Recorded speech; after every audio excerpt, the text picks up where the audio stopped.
Good morning, kids. Welcome to Sunday school. We sure do miss seeing you, miss seeing your faces, and can't wait till it's safe again for us all to meet. I know it's maybe kind of fun to go to church in your pajamas, but don't get too comfortable doing that. We need to be meeting in person. And this morning, our Sunday school lesson, one lesson kind of builds upon the other, and of course each lesson, the last few weeks we've been talking about Jesus and his life. Several weeks ago we celebrated the most wonderful part of the Christian faith, and the biggest celebration. We celebrated Easter and the resurrection. The week after that we talked about Jesus being tempted in the wilderness. And each time we saw just how much Jesus was willing to be obedient to his Father and follow the Father's plan, and that the Father always had a plan.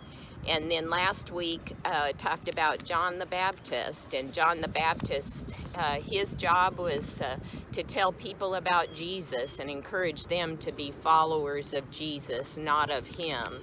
And they say he was preparing the way for Jesus. And this week we're going to talk again about some followers that we know as disciples. And I thought it would be good to have a special guest, there with my camera, who could tell you all better than I about when Jesus called them to follow him. And here's our special guest, James. Hi, James. How are you doing this morning?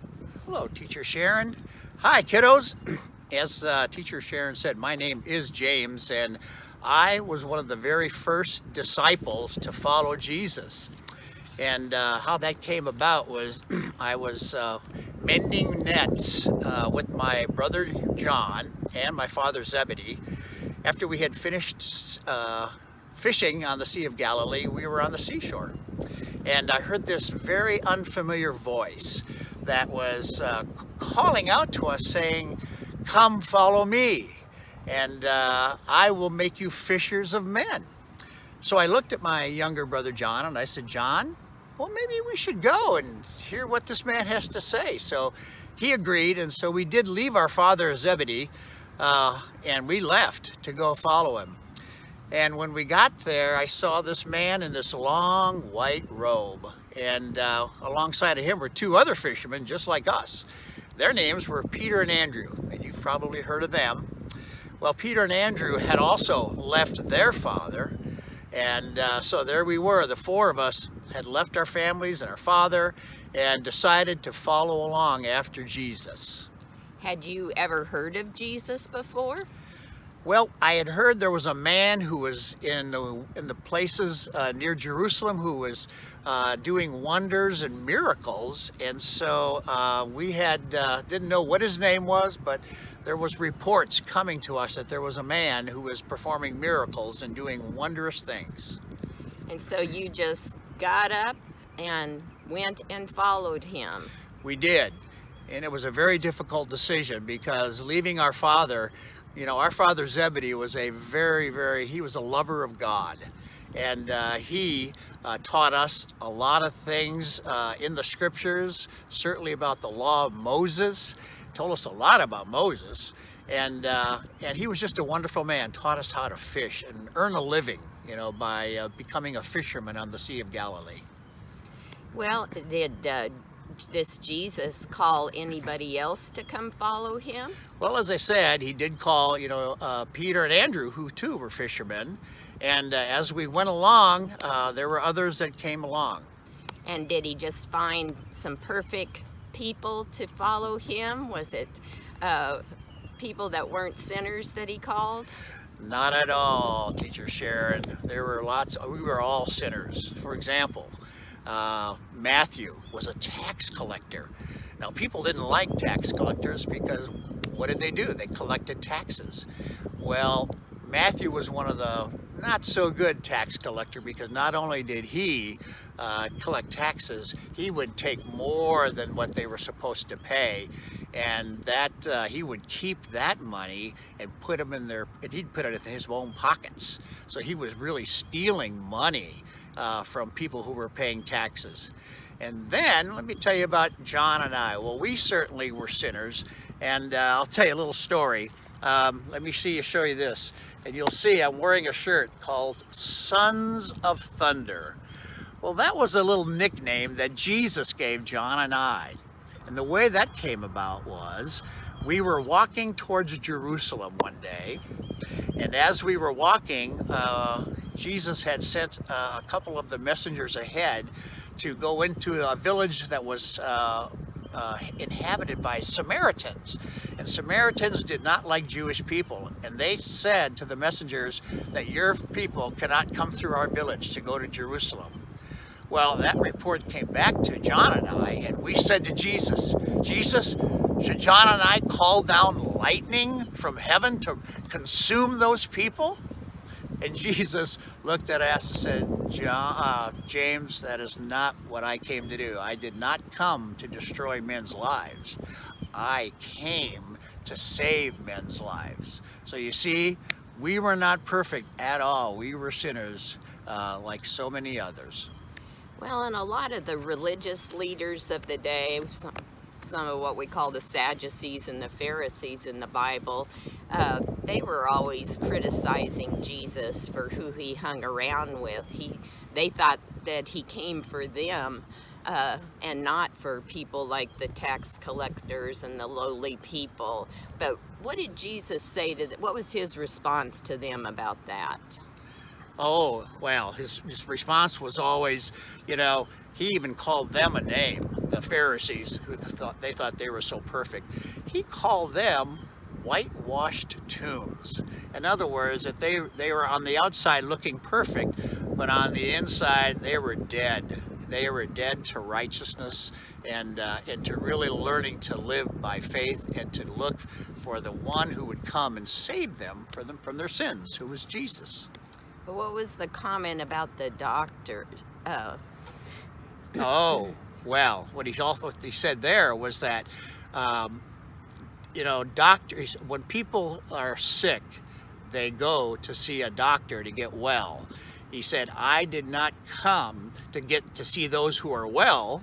I came to see those who were sick with sin, because I could come and forgive their sins and make them well. So really, Jesus wouldn't have needed to come if there were just a bunch of well people. That's exactly right. He did not come to those who were well. He came to those who were sick. Right. And we can say that we've all been sick. Exactly. But as we've accepted Jesus into our hearts and turned from our sin, we are no longer the sick people, are we? That's correct. We are no longer sick. We are well. So Jesus wouldn't have needed to come, but the great thing is that God has always had a plan, and Jesus was his plan, and that he came.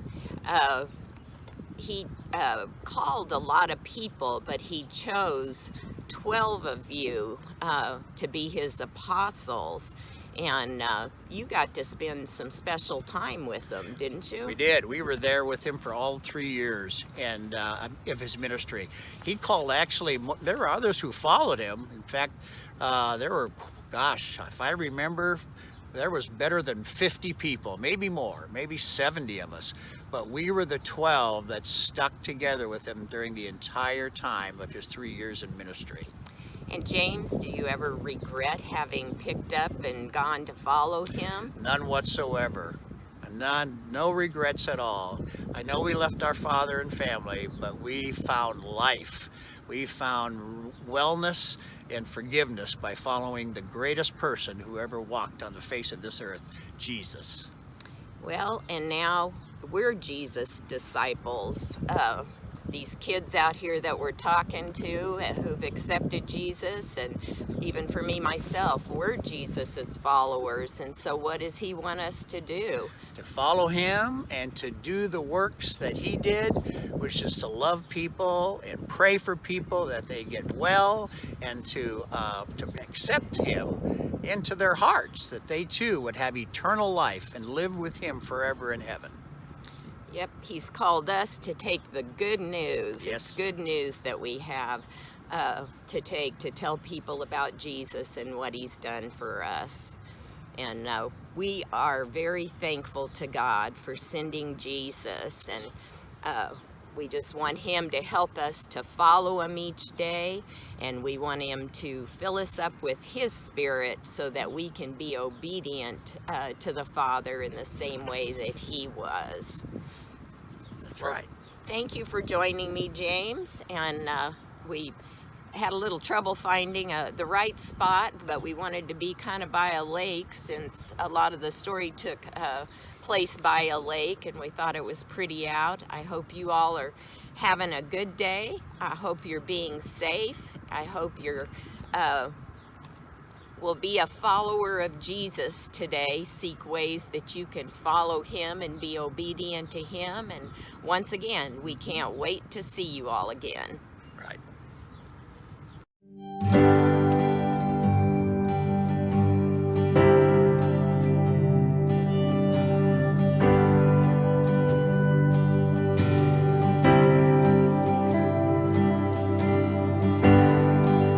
Worthy of every song we could ever sing,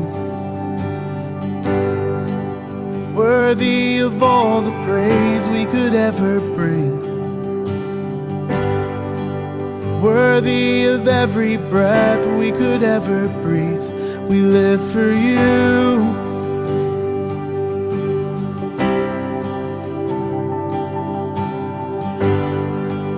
Jesus, the name above every other name. Jesus, the only one who could ever save. Worthy of every breath we could ever breathe. We live for you. Oh, we live for you. Holy, there is no one like you. There is none beside you. Open up my eyes in wonder. Show me who you are and fill me with your heart, and lead me in your love to those around me.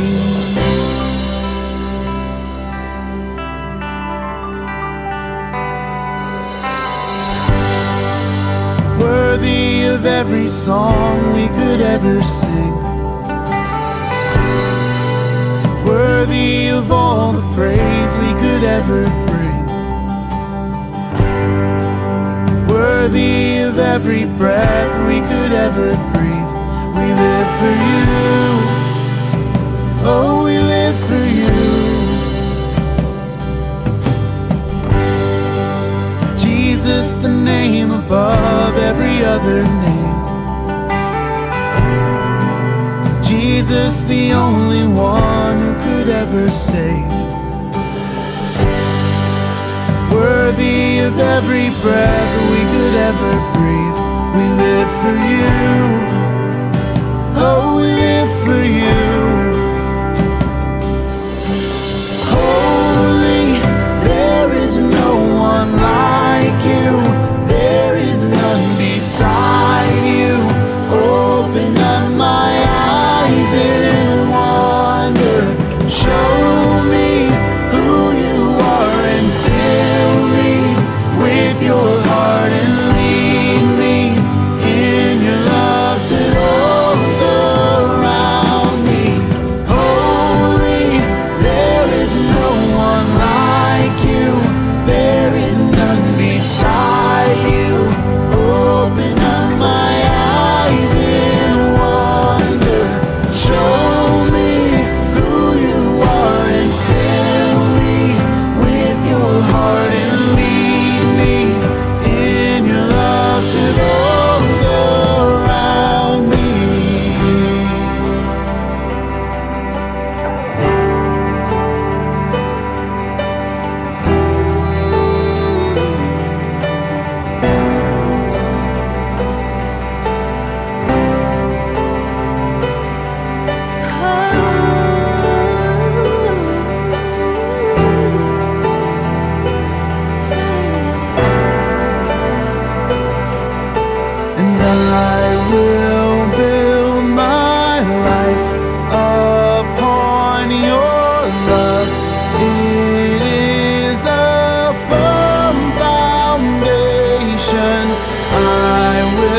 no one like you.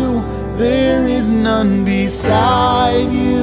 Open up my eyes in wonder. Show me who you are and fill me with your heart and